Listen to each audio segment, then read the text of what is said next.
우리의 반석이신 그리스도입니다. 우리의 기초이신 그리스도. 신앙생활이라는 것은, 예수를 믿는다는 것은 집을 짓는 것과 같습니다. 뭐와 관계되느냐? 영혼과 관계되는 것입니다.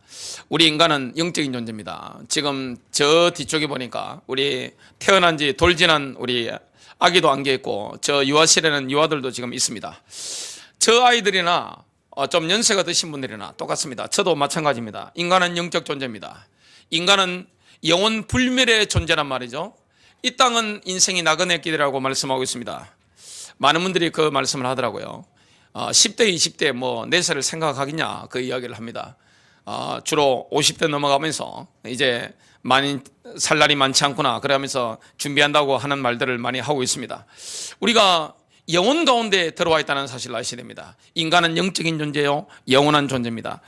창세기 2장 7절입니다. 주 하나님께서 땅의 흙으로 사람을 지으시고 생명의 숨을 그의 콧구멍에 불어넣으시니 사람이 살아있는 혼이 되니라. 인간 창조에 대해서 짧은 한 구절에 아주 임팩트하게 딱 밝히고 있습니다. 인간의 운명은 영원합니다. 여러분, 인간은 잠깐 있다가 없어지는 존재가 아닙니다. 우리가 예수를 믿고 신앙을 가지고 이건 뭐하고 관계되냐? 영혼과 관계되어 있습니다. 이 땅에 살면 뭐 7, 80, 많이 살면 100살 정도, 뭐 120살 이렇게 보는 사람들도 있습니다. 그러나 잠깐입니다. 우리는 영혼 가운데 들어가게 됩니다. 그래서 이 땅에 예수를 믿는 게 얼마나 중요한지 모릅니다. 신앙을 가지는 게 얼마나 중요한지 모릅니다. 근데 만일 우리가 진짜 믿는 줄 알았는데 이게 나중에 믿은 게 아니라는 게 드러나면 어떻게 될까요? 얼마나 허무하겠습니까? 그때 받을 충격이라는 것은 엄청납니다. 임신을 너무 하고 싶은 여자가 너무 갈망하다 보면 뭐 하게 됩니까? 의학적인 용어로 상상 임신을 하게 됩니다. 역사적으로 상상 임신한 분들이 계신데 그 중에 한 분이 바로 영국의 메리 여왕입니다. 스페인 필리페 2세와 결혼을 했는데 너무 아기를 가고 싶으니까 상상 임신을 한 겁니다. 우리 주위에도 그런 상상 임신하는 분들이 있습니다. 상상 임신은 절대 아기를 낳을 수가 없습니다. 우리가 교회를 열심히 다니고 내가 잘 믿는 것처럼 보이고 내가 여러 가지 교회 행사도 참여하고 내가 많은 걸 했단 말이죠. 교회 물질도 바치고 시간도 바치고 인생 다 바쳤는데 내가 진짜 잘 믿는 사람인 줄 알았는데 내가 집사도 되고 권사 되고 내가 안수사 되고 내가 장로 되고 내가 전도사 되고 내가 목사까지 됐는데 나중에 딱 하나님 앞에 갈 때 보니까 신앙이 없는 겁니다. 상상임신처럼 내가 믿은 그리스도가 상상이었던 겁니다. 이런 분들이 굉장히 많지 않겠습니까? 얼마나 허무하고 얼마나 충격이 크겠습니까? 딴 것은 이 땅에서 뭐 상해를 당해도 됩니다만은 좀 돈 좀 손실되고 맙니다만은 영적인 것은 엄청난 충격이 가게 됩니다. 왜냐? 인간의 운명이 영원하기 때문에. 오늘 우리의 반석이신 예수 그리스도를 실제 경험하는 시간 되시기를 주님의 이름으로 축복합니다. 첫 번째입니다. 그리스도인의 살면 건물을 건축하는 것과 같습니다. 교회를 세우는 것, 우리 인생을 이렇게 살아가는 것은 우리가 건물을 건축하는 것과 같습니다. 야고보의 형제인 유다가 이렇게 증언합니다. 유다서 1장 20절입니다. 개역 한글인데요. 사랑하는 자들아, 너희는 너희의 지극히 거룩한 믿음 위에 자기를 건축하며. 우리의 삶이, 우리 인생이 집을 건축하는 것과 똑같습니다. 빌딩을 세우는 것과 똑같습니다. 어마어마한 빌딩을 세우는데 그것과 똑같은 겁니다. 사도 바울도 믿는 자의 삶이 건물을 세우는 것과 똑같다는 말씀을 증거하고 있습니다. 고린도전서 3장 9절 하반절부터 10절에 보니까 너희는 하나님의 경작지요 하나님의 건축물이라. 신자들은, 그리스도인들은 하나님의 건축물입니다. 내게 주신 하나님의 은혜에 따라 내가 현명한 건축가와 같이 기초를 닦았더니 다른 사람이 그 위에 지으니라. 에베소서 2장 22절도 이렇게 말씀합니다. 또한 그분 안에서 너희도 성령을 통하여 하나님의 거처로 함께 지어져 가고 있는 것이니라. 우리가 건물로 지어져 가고 있는 것입니다. 그리스도인들은 진짜 그리스도를 만났다면 영적인 건물로 이렇게 지어져 가고 있는 겁니다. 사도행전 20장 32절입니다. 이제 형제들아, 내가 너희를 하나님과 그분의 은혜의 말씀에 부탁하노니 그 말씀이 능히 너희를 굳게 세워줄 것이라.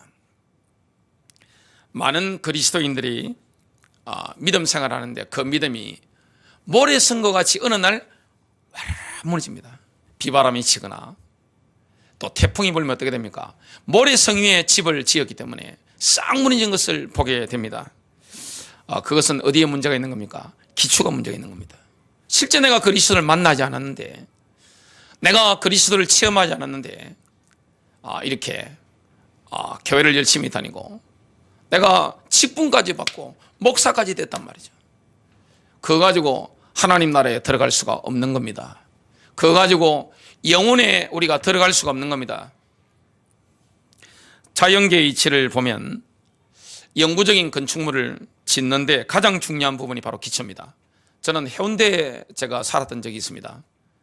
해운대 살 때 제가 자주 해운대 백사장에 가서 조깅을 늘 했습니다. 거기 가다 보면 벌써 몇십 년 됐으니까요. 그 당시에 제일교포라고 하는데 엄청난 호텔을 짓는 걸 제가 현장을 봤습니다. 근데 뭐 건물이 안 올라가는 겁니다. 오늘 올라가는가 싶어서 보면 또 안 올라갑니다. 내일도 안 올라갑니다. 한참 동안 안 올라가는 겁니다. 근데 왜 그런가 싶어서 시간이 좀 한참 지났는데도 안 올라가는 거예요. 보니까 제가 자세히 봤습니다. 그 고층 호텔을 짓기 위해서 해운대에 보니까 엄청난 깊이에 지하를 파내려간 것을 제가 봤습니다. 물을 얼마나 많이 빼내는지 몰라요. 왜 그렇습니까? 고층 빌딩을 지으려고 하면 어마어마하게 기초를 파야 됩니다. 제가 미국 뉴욕의 맨하탄을 가봤습니다. 거기 가서 보니까 자유여신상도 가보고 배 타고 이렇게 쭉 돌아본단 말이죠. 쭉 보니까 유형 맨하탄에 어마어마한 빌딩들이 이렇게 쫙 있는 걸 제가 보고 참 어마어마하구나, 역시 미국이구나, 그 생각을 했습니다. 맨하탄의 빌딩이 이렇게 많이 올라갈 수 있는 이유가 뭡니까? 그것은 바로 맨하탄 밑에 지반이 암석으로 있기 때문에 올라가도 문제가 안 되는 겁니다. 자연계도 마찬가지입니다. 만일에 우리의 영적인 것도 똑같은데요. 우리의 신앙을 머리 위에 지어놓으면 어떻게 됩니까? 어느 순간에 완전히 무너져 버립니다. 시험을 못 이기는 거예요. 어려움을 이기지 못하는 거예요. 특히 영혼 가운데 들어갈 수가 없는 거예요. 주님 나라 가야 되는데 거기에 들어갈 수가 없는 것입니다. 다 어디에 문제가 있는 겁니까? 기초가 문제가 있는 겁니다. 보통 신앙생활 할 때 어마어마한 기대를 가지고 이렇게 열심히 합니다. 웅장한 건물, 화려한 건물, 고층 빌딩을 짓는 사람처럼 이렇게 합니다. 야, 나는 멋지게, 나는 하나님 나라를 위해서 할 거야, 이성적으로 이렇게 합니다. 근데 어느 순간에 와라라 무너지는 것을 보게 됩니다. 왜 그렇죠? 가장 중요한 기초가 안 돼서 그렇습니다. 오늘 신앙의 발판 첫 번째인데, 우리의 반석이신 그리스도, 우리의 신앙의 기초이신 그리스도, 이 부분을 오늘 실제 체험하고 누리는 시간 되시기를 주님의 이름으로 축복합니다. 두 번째입니다. 그리스도인의 삶의 믿음의 진정한 기초는 오직 예수 그리스도십니다. 이 중대한 사실에 대해서 신구약 성경은 일치된 말씀을 하고 있습니다. 고린도전서 3장 11절, 이 닦아놓은 기초 외에 아무도 다른 기초를 놓을 수 없나니 이 기초는 예수 그리스도시라. 이사야 28장 16절입니다. 보라, 내가 시온에 한 돌을 기초로 두었나니 시험받은 돌이요 귀한 모퉁이 돌이며 단단한 기초라. 믿는 자는 다급하게 되지 아니하리라. 여러분, 교회의 기초석은 누굽니까? 예수 그리스도입니다. 여러 신전이라든지 피라미드라든지 어마어마한 건물들을 보면 옛날에 돌로 이렇게 막 지어 올라가는데 제일 중요한 게 뭡니까? 머릿돌입니다. 기초석입니다. 예수 그리스도가 기초석입니다. 머릿돌입니다. 우리 인생을 어디에 세워야 됩니까? 예수 그리스도의 기초 위에, 단단한 기초 위에 세워 나가야 될 줄로 믿습니다. 이게 바로 영적인 건물입니다.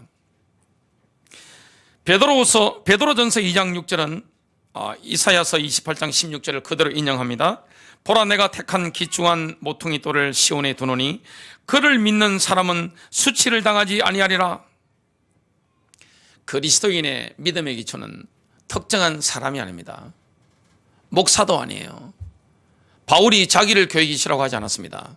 바울은 교회를 세운 사도입니다. 교회를 저처럼 한 군데 목회하는 목사가 아니라, 목양을 하는 사람이 아니라 교회를 세우고 떠나고 하면서 전도자이기도 했습니다. 전도자는 한 군데 목회를 할 수가 없습니다. 새로운 현장을 향해서 계속 세워나가면서 사도의 역할을 했습니다. 그래서 바울이 기초를 깔았는데 그 기초가 누굽니까? 예수 그리스도입니다. 십자가에 못 박히신 예수 그리스도입니다. 십자가에 죽으시고 부활하신 예수 그리스도를 아주 리얼하게 실제적으로 교회마다 쫙 깔아버렸던 것을 보게 됩니다. 그 기초 위에 건물들이, 영적인 건물들이 막 지어져 올라가도록, 저와 여러분은 그리스도 안에 들어온 사람이 맞다면 다 뭡니까? 돌집이잖아요. 하나님의 성전, 하나님의 성전의 어마어마한 기초석은 신전에 보니까 어떤 신전에는 몇백 평짜리 그 기초석도 있습니다. 그 예수님이 그런 기초석입니다. 우리는 뭡니까? 살아있는 성전에 살아있는 돌들입니다. 돌들이 이렇게 막 지어져 올라가는데 가장 중요한 게 뭡니까? 기초가 단단해야 됩니다. 기초가 누굽니까? 바로 예수 그리스도입니다. 왜 많은 분들이 교회를 다니고 어마어마하게 신앙생활을 화려하는 것처럼, 어마어마한 건물을 지을 것처럼 이렇게 시작했다가 다 무너져 버립니까? 모래성 위에 지은 집처럼 화려한 것 같은데 어느 순간에 와르르 무너져 버립니다. 왜 그러냐? 기초가 든든하지 않아서 그렇습니다. 저와 여러분이 신앙의 기초가 단단하다면, 머릿돌 대신 그 그리스도의 기초 위에 딱 단단하게 세워져 있다면 흔들릴 수가 없는 것입니다. 영원토록 승리할 줄로 믿으시길 바랍니다. 우리의 신앙의 기초, 믿음의 기초는 어떤 사람이 될 수 없습니다. 어떤 특정한 목사가 될 수 없는 거예요. 또 어떤 특정한 교리가 될 수 없는 것입니다. 교리라는 것은 혼적인 겁니다. 그래서 신학교마다 교리가 다릅니다. 교파마다, 교단마다 교리가 조금씩 다 틀리단 말이죠. 영적인 것을, 이게 영이란 말이죠. 하나님의 성령의 역사는 영인데 이걸 교리라는 틀 안에 100% 가둘 수가 없는 것입니다. 또 어떤 교회가 될 수가 없습니다. 내 신앙을 어떤 교회에 세우는 게 아닙니다. 내 신앙을 어떤 교파 위에 세우는 것도 아닙니다. 내 신앙을 어떤 의식 위에 세우는 것도 아닙니다. 내 신앙은 누구 위에 세워야 됩니까? 예수 그리스도입니다. 예수 그리스도라는 기초 위에 내 인생의 건물을, 믿음의 건물을 지어나가기 시작하면 어떻게 됩니까? 절대 흔들리지 않는 것입니다. 저는 어디에 가면 제일 그 도시에서 잘 되는 교회를 탐방하는 습관을 가지고 있습니다. 제가 부산에 집회에 참석할 일이 있어서 갔다가 저는 새벽에 잠이 없으니까요, 혼자 이렇게 쭉 다녔습니다. 부산 해운대 요트 경기장 옆에 거기에 부산 수영로 교회가 있습니다. 거기에 가서 제가 거기에 근무하신 분하고 제가 인터뷰를 했습니다. 교회가 어떻게 인도를 받았는지 제가 여쭤봤습니다. 그러니까 수영로 교회가 수영 노탈이 있었단 말이에요. 있다가 이제 교인도 이렇게 불어나고 하니까 어디 이동을 해야 되는데 그 당시가 IMF라서 어떻게 할 수가 없는 겁니다. 그래서 기도를 하는데 어디 가려고 했는데 반대가 일어나가지고 못 가게 된 겁니다. 근데 IMF 때인데 계속 기도하고 있는데 그 땅 주인이 찾아온 겁니다.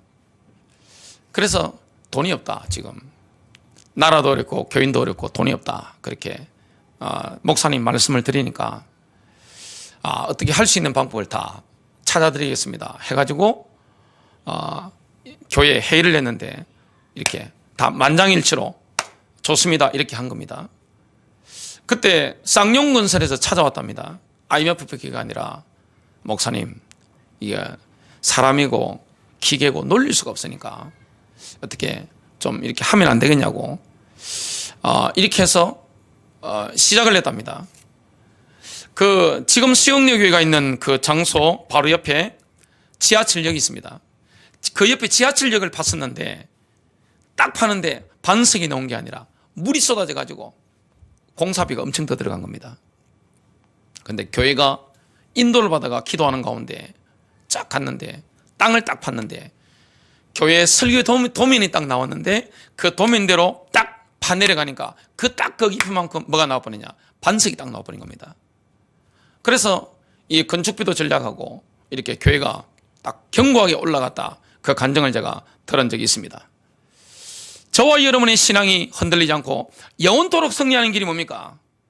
내 신앙이 어떤 특정 목사 위에 세워지는 게 아니에요. 어떤 교회나 어떤 교리나 교파나 교단이나 이 위에 세워지는 게 아닙니다. 내 신앙은 오직 예수 그리스도 위에 세워지는 겁니다. 그래서 바울이 뭐라고 고백했습니까? 나는 예수 그리스도와 예수 그리스도께서 십자가에 못 박히신 것 외에는 알지 아니하기로 작정했다. 그래서 바울은 오직 뭐만 자랑합니까? 십자가만 자랑하는 겁니다. 바울은 어느 정도로 이게 한이 맺히는가 하면 나는 모든 사도 중에 지극히 작은 자다. 바울은 모든 사도 중에 가장 큰 자입니다. 그런데 진심으로 본인이 그렇게 믿은 거예요. 나는 내가 아는 모든 성도보다 지극히 작은 자다. 바울이 아는 성도 가운데는 악질들도 굉장히 많았습니다. 그런데 그 악질보다도 내가 더 작은 자다, 이 고백을 했습니다. 바울은 심지어 어떤 고백을 합니까? 나는 죄인 중에 내가 우두머리다, 괴수다, 이런 고백을 했습니다. 바울이 아는 죄인은 사기친 사람, 살인한 사람 엄청 많은데 하나님 앞에서 보니까, 원죄의 측면에서 보니까 내가 가장 큰 죄인이라는 거, 이게 있었습니다. 그러니까 바울 속에서 뭐가 강한 겁니까? 십자가의 복음이, 예수의 복일이 막 흘러나오는 겁니다. 그러니까 바울이 가는 곳마다 교회 기초가 세워졌는데 폭발하는 승리 역사가 일어난 겁니다. 이 바울이 교회 세운 교회는 무너지지 않았습니다. 여러분 한 번씩 영상이 나오는 걸 보니까 이 초대교회 그 당시에는 AD 313년 밀라노 칙령 이전에는 건물다운 건물이 없습니다. 핍박을 받았기 때문에 지하 카타콤이라든지 이런 데 있었습니다. 가정집에서 모였습니다. 아니면 이런 상인들, 회사하는 사람들 그 장소에서 모였습니다. 그런데 목사 안수 받은 사람이 있는 것도 아닙니다. 교회가 폭발적으로 이렇게 뻗어나가는 겁니다. 왜 그렇습니까? 바울 같은 그런 사도, 전도자들이 교회를 시작하면서 교회를 그리스도 위에 딱 깔아버린 겁니다. 성도들을 그 하나님의 능력 위에 딱 굳게 딱 세워버린 겁니다. 그러니까 어떻게 됩니까? 특정한 목사도 아니요, 특정한 교리도 아니고, 특정한 교파나 교단도 아니고 그랬습니다. 그러니까 이 세워진 사람들이 흔들리지 않고 마귀와 싸워 승리하고, 핍박이 와도 승리하고, 유혹이 와도 승리하고 승리한 겁니다. 저와 여러분의 신앙의 기초는 누굽니까? 예수 그리스도인 줄로 믿습니다. 여러분 누구 때문에 오늘도 믿음 가운데 있습니까? 바로 그분 때문인 줄로 믿으시길 바랍니다. 우리의 믿음의 반성은, 우리의 믿음의 기초는, 내 신앙의 기초는 오직 예수 그리스도입니다. 그래서 사람이라는 것은 완전하지 못하잖아요. 그래서 로마 가톨릭에서는 베드로가 신앙의 기초다, 반석이다, 이렇게 이야기를 합니다. 주님이 그것이 얼마나 허황된 것인지를 말씀하고 있습니다. 마태복음 16장 18절입니다. 또 내가 내게 이르노니 너는 베드로라. 내가 이 반석 위에 내 교회를 세우리니 음부 이권세가 이기지 못하리라. 내가 내 교회를 세우겠다. 예수님이 우주적인 교회를 주님이 직접 세워나가는 거예요. 교회는 누가 세우는 겁니까? 주님이 세우는 것입니다. 지역교회는 누가 세웁니까?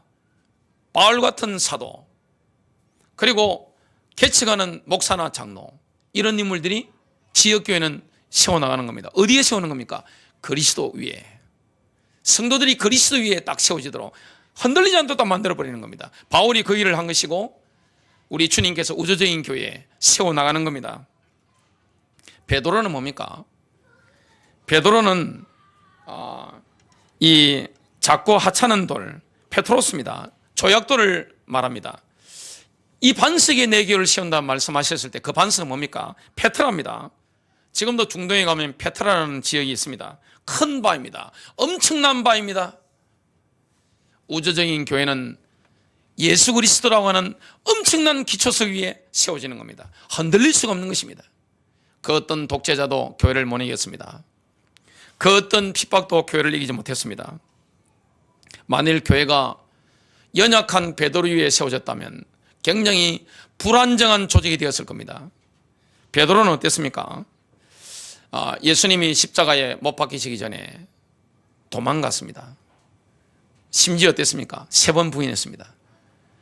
예수님 앞에서 부인하다가 예수님과 눈이 마주쳤습니다. 여종 앞에서 예수님을 부인했습니다. 베드로는 어떤 존재였습니까? 성령 체험, 오순절 성령 강림 이후에도 갈라디아서에 보니까 유대인들이 오니까 사람들이 또 나를 어떻게 볼 것인가, 이걸 의식해서 외식을 하다가 바울에게 면박을 당했습니다.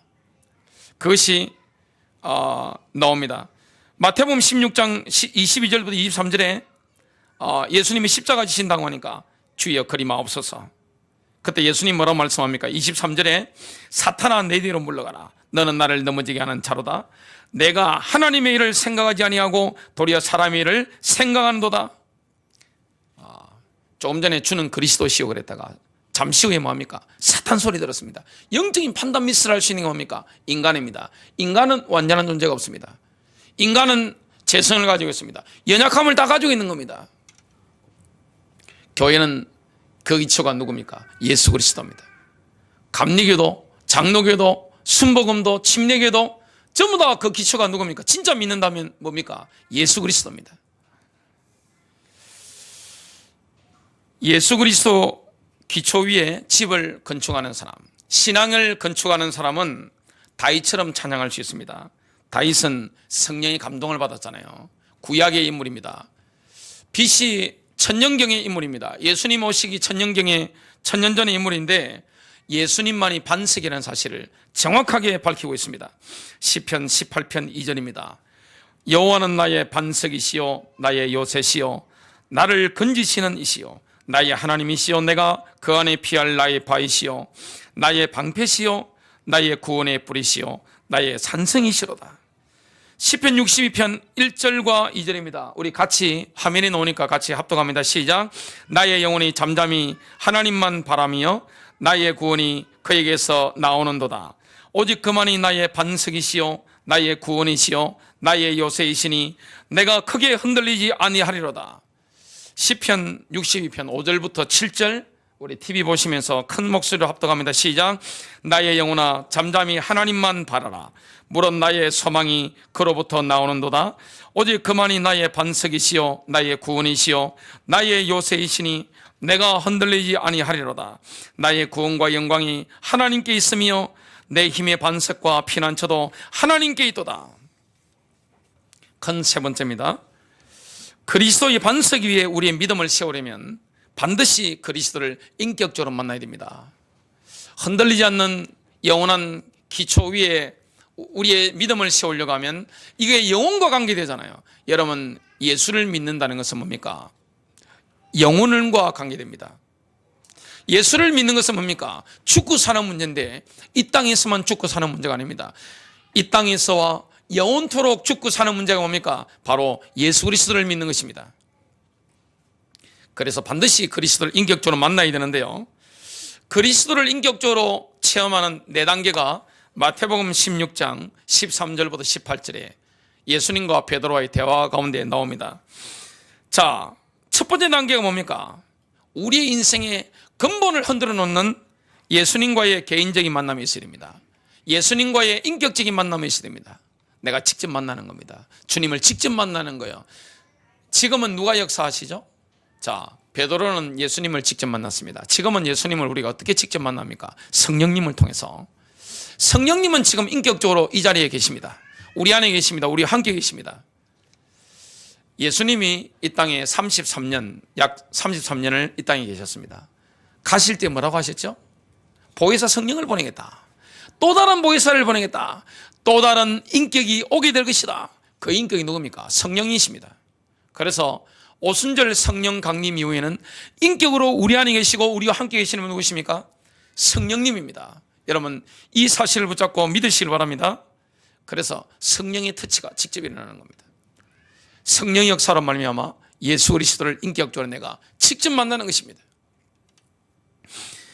마태복음 16장 15절부터 16절에 이르시되 너희는 나를 누구라 하느냐?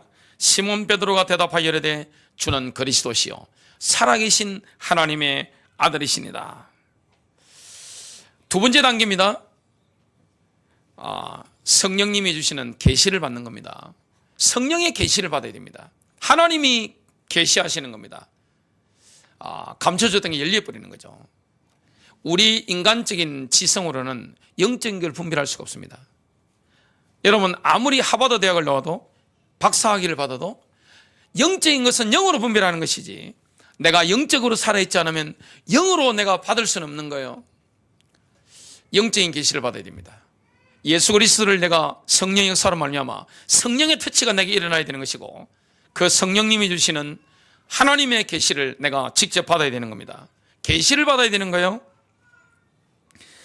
마태복음 16장 17절입니다. 예수께서 대답하여 이르시되 바요나 시몬아 내가 복이 있도다. 이를 내게 알게 하니는 혈육이 아니요 하늘에 계신 내 아버지시니라. 부모님이 설명해 준다고 해서 그리스도를 못 깨닫습니다. 내가 지식적으로 읽는다고 해서 예수 그리스도를 못 깨닫습니다. 스님들도 성경을 읽습니다. 요즘은 다 읽습니다. 이게 굉장한 종교 서적이기 때문에 성경을 다 봅니다. 스님들 말씀하시는 거, 고성들 제가 말씀하시는 걸 들어보니까 성경을 많이 보셨더라고요. 잘 알더라고요.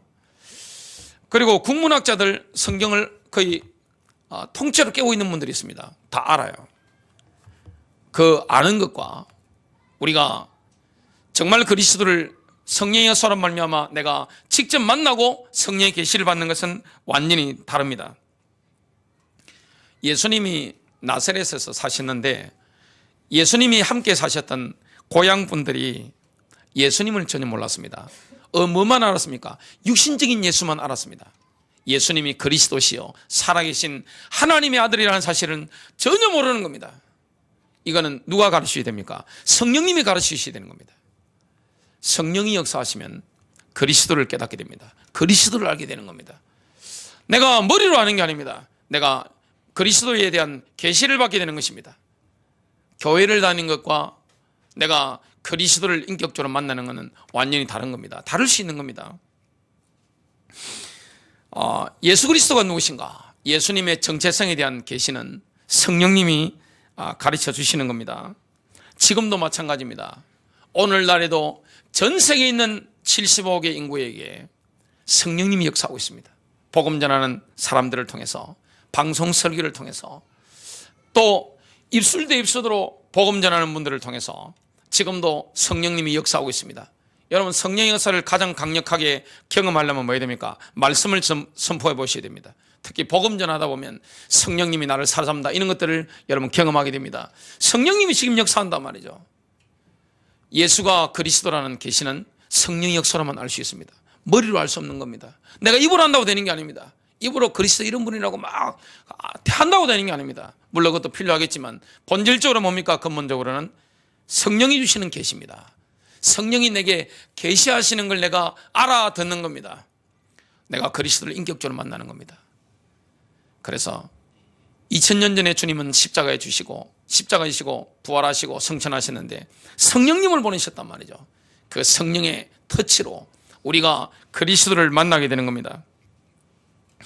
성령님이 지금 어떻게 하는지 요한복음 16장 13절부터 14절에 이렇게 말씀합니다. 그러나 진리의 영이 오시면 그가 너희를 모든 진리 가운데로 인도하시리니 그가 스스로 말하지 않고 오직 들은 것을 말하며 장래 일을 너희에게 알리시리라. 그가 내 영광을 나타내리니 내 것을 가지고 너희에게 알리겠음이라. 세 번째 단계가 뭡니까? 그리스도를 인격적으로 만나는 세 번째 단계가 마음으로 하나님이 주신 계시를 인정하는 겁니다. 내 마음으로 하나님이 계시를 주신 것을 내가 인정하는 것입니다. 계시를 받는 것과 계시를 인정한다는 것은 별개의 것입니다. 그리스도에 대한 차분한 확신을 초대교회 그리스도인들은 다 가졌습니다. 초대교회 그리스도인들은 특히 성경 기록자들, 초대교회를 지도했던 사도들은 그리스도에 대한 차분한 확신들을 가졌던 것을 보게 됩니다. 예수님이 이렇게 말씀했습니다. 요한복음 7장 3절입니다. 17장 3절. 영생은 곧 유일하신 참 하나님과 그가 보내신 자 예수 그리스도를 아는 것이니다. 하나님과 그리스도를 아는 것, 이게 영생입니다. 이 안다는 것은 뭡니까? 헬라어로 기노스코입니다. 히브리어로 야다입니다. 체험적으로 아는 겁니다. 내가 직접 만난 겁니다. 내가 직접 그리스도를 만난 거예요. 교회를 다니는 것과 그리스도를 직접 만난 것, 이게 다를 수 있는 것입니다. 또 요한일서 5장 13절입니다. 사도 요한이 예수님을 알았던 장면이 나옵니다. 내가 하나님의 아들의 이름을 믿는 너희에게 이것을 쓰는 것은 너희로 하여금 너희에게 영생이 있음을 알게 하려 함이라.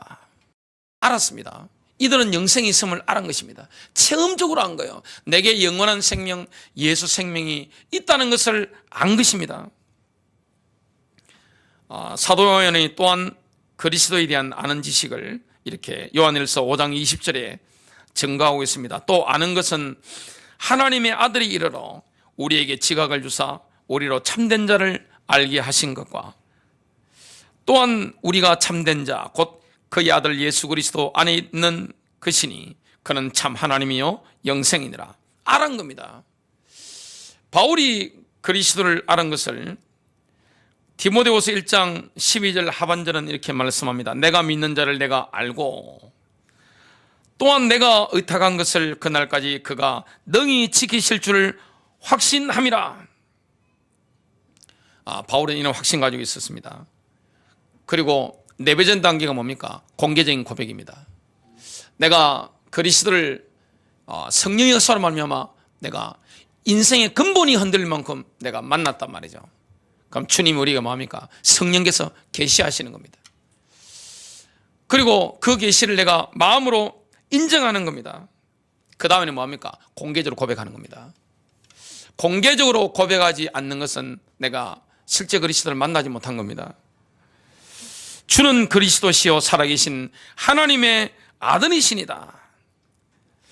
마태복음 10장 32절부터 33절은 이렇게 말씀합니다. 그런즉 누구든지 사람들 앞에서 나를 시인하면 나도 하늘에 계신 내 아버지 앞에서 그를 시인할 것이요 누구든지 사람들 앞에서 나를 부인하면 나도 하늘에 계신 내 아버지 앞에서 그를 부인하리라. 여러분, 조용한 그리스도인이 된다는 건 불가능한 겁니다. 신앙 고백에는 중립지대가 없습니다. 내가 신앙 고백을 하든지 신앙 고백을 안 하든지 중간지대가 없는 겁니다. 영적인 세계는 회색지대가 없습니다. 흰색 물감, 검은색 물감 섞으면 회색이 나옵니다. 지금 회색을 입으신 분이 계신데 회색이 나옵니다. 신앙에는 회색지대가 없습니다. 중간지대가 없습니다. 영적인 것은 내가 살든지 죽든지 이겁니다. 마태복음 12장 30절입니다. 마태복음 12장 30절 예수님이 이렇게 말씀했습니다. 나와 함께 하지 아니하는 자는 나를 반대하는 자요. 여러분은 예수가 그리스도임을 믿습니까? 예수님이 그리스도이심을 믿습니까? 예수님이 참된 하나님이신 걸 믿습니까? 예수님이 주님이신 것을 믿습니까? 그렇게 물어보면 사람들은 이렇게 대답하는 분들이 있습니다. 그렇게 생각합니다. 잘 모르겠습니다. 그리고 교회 다니는 분들 중에 노력하고 있습니다. 이렇게 대답하는 분들이 있습니다. 그것은 그리스도를 내가 인격적으로 만나지 못한 겁니다. 죄송한 말씀입니다만은 내가 그리스도를 인격적으로 만나지 못한 겁니다. 결론 맺습니다. 욥기에 나오는 조언에 귀를 기울이면 누구나 승리합니다. 욥기서 22장 21절입니다. 너는 하나님과 화목하고 평안하라. 하나님과 화목하고 평안하는 길이 뭡니까? 예수 그리스도입니다. 그의 십자가입니다. 보혈의 능력입니다. 그의 부활입니다. 너는 하나님과 화목하고 평안하라. 그리하면 복이 내게 임하리라. 우리의 인생은 뭡니까? 저와 여러분의 인생은 집을 건축하는 것과 같습니다. 성전을 건축하는 것과 같습니다. 어마어마한 빌딩을 높이 올리는 것 같습니다. 그렇다면 가장 중요한 게 뭡니까? 기초입니다. 왜 그리스도인들의 인생이 어마어마한 빌딩을 지을 것처럼 보이는데 모래 위에 지은 집처럼 와르르 싹 무너집니까? 한 번은 저희 아버님께서 이렇게 질문하셨습니다. 제가 교회를 열심히 다닐 때였습니다. 근데 저희 아버지는 전혀 예수님을 믿지 않는 그런 상태였습니다. 저한테 이렇게 물어보셨습니다. 어떤 교회 어떤 장로님에 대해서 말씀하시더라고요. 그분 자살하셨어요. 그리고 사회적인 평판도 너무 안 좋으셨습니다. 그리고 어떤 교회 또 어떤 장로님에 대해서 말씀하셨습니다. 대표적으로 완전히 망한 겁니다. 이걸 어떻게 생각하니 그렇게 물으셨습니다. 제가 그때는 이런 걸 잘 몰랐기 때문에 명확한 해답을 드리기가 참 그때는 어려웠습니다. 그리고 알아도 참 말씀드리기가 굉장히 곤란했던 이런 입장이었습니다. 우리는 겉으로 보면 저분이 신앙 좋은 것 같아, 교회 열심히 다니는 것 같아, 성경을 많이 아시는 것 같아, 이렇게 보입니다. 근데 어느 순간에 보면 머리 위에 지은 집처럼요, 그 화려하던 건물이 와르르 무너지는 것을 보게 됩니다. 그 왜 그렇습니까? 기초가 부실하기 때문입니다. 이거는 영혼과 관계되는 겁니다. 이 땅에서 집을 지었다가 2층집을 짓든 3층집을 짓든 15층짜리를 짓든 무너지면 좀 다시 지을 기회가 있는데, 영원한 집은 어떻게 됩니까? 이거는 잘못 지어버리면 영생과 관계되어 있는 겁니다. 그래서 우리의 기초는 누굽니까? 저와 여러분의 기초를 반석을 누굽니까? 예수 그리스도입니다. 여러분의 신앙을 어디에 세워야 됩니까? 목사가 아닙니다. 부모님이 아니에요. 어떤 사람이 아니에요. 어떤 교리도 아니에요. 교리라는 것은 지식적으로 외울 수 있단 말이죠. 머리 좋은 사람이 교리는 잘 외웁니다. 순간적으로 얼마나 많은 걸 외웁니까? 어떤 학생들은 보니까 공부하는데 이렇게 보면 스캔 뜨듯이 탁 떠지는 사람도 있습니다. 제가 직접 들었단 말이죠. 보고. 교리 얼마나 잘 압니까? 그리고 나의 믿음이 어떤 교회를 다닙니다. 이게 뭐가 중요합니까? 내가 어떤 교단, 교파에 속해 있습니다. 자부심 대단하단 말이죠. 교회에 대한 자부심, 교파에 대한 자부심, 교단에 대한 자부심 대단하단 말이죠. 이거하고 내가 그리스도 기초 위에, 반석 위에 내 신앙을 세웠느냐, 이건 완전히 별개의 문제입니다. 정말 여러분 그리스도를 만나셨습니까? 내 인생의 근본을 흔들어낼 만큼 내가 그리스도를 직접적으로 만나셨습니까? 베드로가 직접 그리스도를 만난 것처럼 성령의 역사로 말미암아 내가 직접 그리스도를 만났냔 말이죠. 내가 인격적으로 만났냔 말이죠. 여러분들은 저를 지금 인격적으로 만나고 계시잖아요. 그것처럼 내 개인이 그리스도를 인격적으로 만났냔 말이죠. 그리스도의 반석 위에, 그리스도라는 기초 위에 내 신앙을 세우려고 하면, 믿음의 집을 지으려고 하면 이 집은 영혼과 관계되어 있습니다. 여러분, 딴 것은 사기당하면 이 땅에서 손해를 봅니다. 주식 사기라든지, 아니면 건물을 샀다, 아니면 선물을 구입했다, 아니면 내가 땅을 구입했는데 좀 손해를 볼 수 있단 말이죠. 영적인 것에서 사기당하면 어떻게 됩니까? 이게 다 틀려버리는 겁니다. 아무것도 없는 겁니다. 내가 어떤 목사님을 따랐는데, 내가 어떤 교회를 다닌 거, 우리 부모님이 교회 잘 다닌단 말이죠. 내가 어떤 교단 따는 거, 이것과 내가 내 신앙이 예수 그리스도의 반석에 단단히 세워 있는 거, 이건 완전히 다른 것입니다. 뭐가 오보면 알 수 있습니까? 여러분, 기초가 단단한지는 태풍이 집으면 압니다. 그 사람이 어떤 힘을 가지고 있는지는 어려움이 오보면 압니다. 비바람이 확 몰아치보면 딱 안단 말이죠. 제가 초등학교 때는 선생님 말씀하신 게 기억이 나는데, 한국은 일본과 달라서 집안이 안정되어 있어서 지진의 안전지대다, 그 말씀하신 게 지금 기억이 납니다. 그게 제가 초등학교 때 듣는 말씀이란 말이죠. 그 지금 대한민국이 얼마나 지진이 많이 납니까? 제가 안산 부곡동에 살면서 교회로 한번 걸어올 때가 있는데, 보니까 수인산업도로 거기 뭐하고 있느냐, 내진 설계를 해가지고 그 공사를 하고 있더라고요. 여기도 지금 지진의 안전지대가 아닌 겁니다. 지진이 일어날 준비를 지금 하고 있는 겁니다. 지진이 일어나 보면 그 건물이 얼마나 단단한지, 집안이 얼마나 단단한지 알 수 있습니다. 태풍이 치보면, 비바람이 불어보면, 인생의 고난이 와보면, 어려움이 와보면, 내가 쓰나미를 만나보면 내가 어디에 서 있는가? 저와 여러분의 신앙은 사람 기반이 있는 게 아닙니다. 교회 위에 세워진 것도 아니에요. 교단이나 교파나 교리 위에 세워진 것도 아닙니다. 우리는 뭘 선택해야 됩니까? 예수 그리스도인 줄로 믿으시길 바랍니다. 저와 여러분이 자랑한 오직 예수 그리스도예요. 바울은 혹시 자기가 나타날까 싶어서 나는 그리스도와 그의 십자가에 못 박히신 것 외에는 알지 아니하기로 작정하였습니다. 왜 그렇습니까? 그 중심에 있었기 때문에 하나님이 바울을 쓰신 거예요. 그 중심이 있었기 때문에 바울이 개척한 교회는 어떻게 됩니까? 폭발적인 성령의 역사가 일어납니다. 초대교회 바울이 장로를 세운 거 보면 얼마 안 걸렸더라고요. 성경을 직접 보니까.